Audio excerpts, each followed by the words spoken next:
regarder la une de quelques hebdos, quelques mensuels féminins, je crois. Mais oui, l'été arrive, alors, hein. Un peu de légèreté, quand même, bon. Alors, les hommes-objets débarquent. Ils enlèvent le haut, ils jouent du biscotto, on les mate et on aime ça. Voilà ce que je lis sur la couverture du journal 20 ans. Je m'adresse aux femmes d'aujourd'hui pour leur dire: mesdames, mesdemoiselles, veuillez bien cesser de nous prendre pour des instruments de plaisir.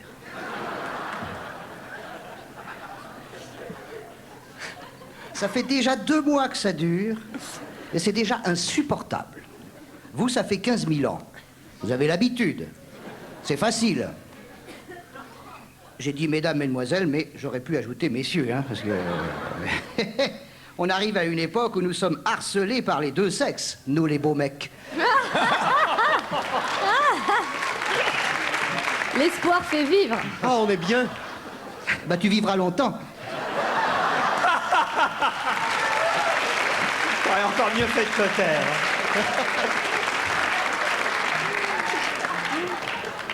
20 ans. 40, 30.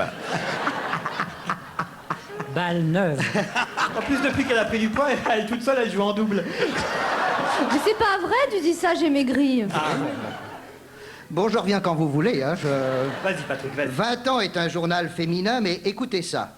Président directeur général Paul Dupuis. Directeur général Jean-Paul Beauvalet. Directeur général adjoint François Faïs. Directeur de la publication Paul Dupuis. Alors voilà, il a déjà changé de poste.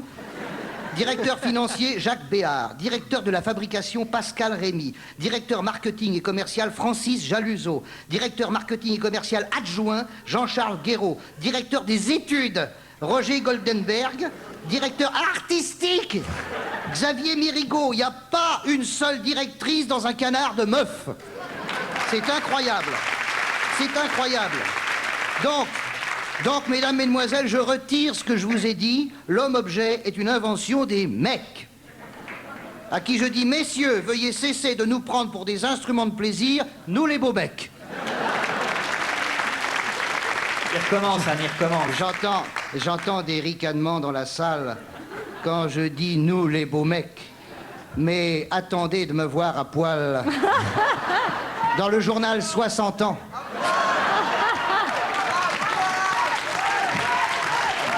J'en étais sûr, il y a des demandes. Non, c'est une émission de radio, hein. Certes, quand j'enlève le haut, on dit que ça doit être en bas. Certes, je n'ai pas le biscotto ravageur. Tenez, regardez. Eh bien, c'est pareil de l'autre côté. Si vous n'observez que mes pectoraux, sans savoir qui je suis, vous pensez immédiatement, celle-là, elle doit être en 5e.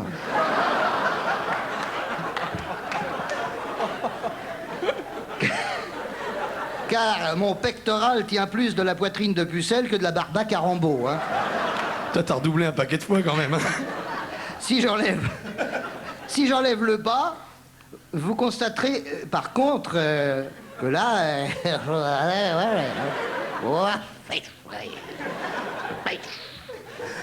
Je reviens pas moi-même, mais... Je tiens ça de mon grand-père. Dans ma famille, le sexe a toujours sauté une génération.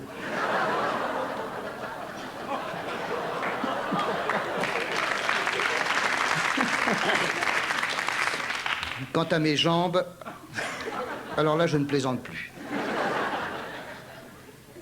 Pourtant, je ne fais ni vélo, ni jogging, mais quand je traverse un champ, en octobre, avec les jambes nues, toutes les taupes sortent de terre. Oui, avec son miro. Et se mettent toutes à feuger comme des bites. Des bêtes, pardon. Des bêtes, excusez-moi, non. Non, c'est une faute de frappe. Hein. Ils ont compris, c'est pas des cons, on n'est pas à Roubaix.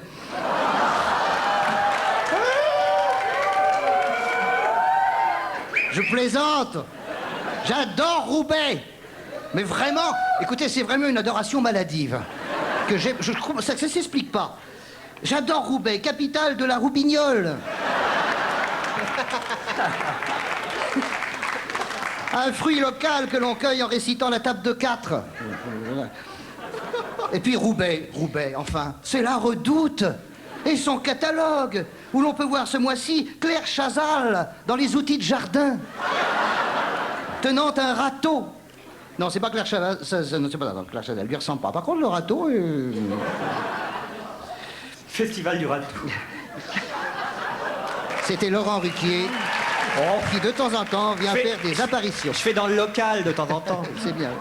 Et puis, il y a plein de beaux mecs dans le catalogue de la Redoute, quand même. Hein. Il y a plein de beaux mecs dans des vêtements qui ne les avantagent pas. Hein? Ils sont beaux quand même. Mon vieux, je sais pas, mais... Faudrait les montrer à poil, le catalogue se vendrait mieux.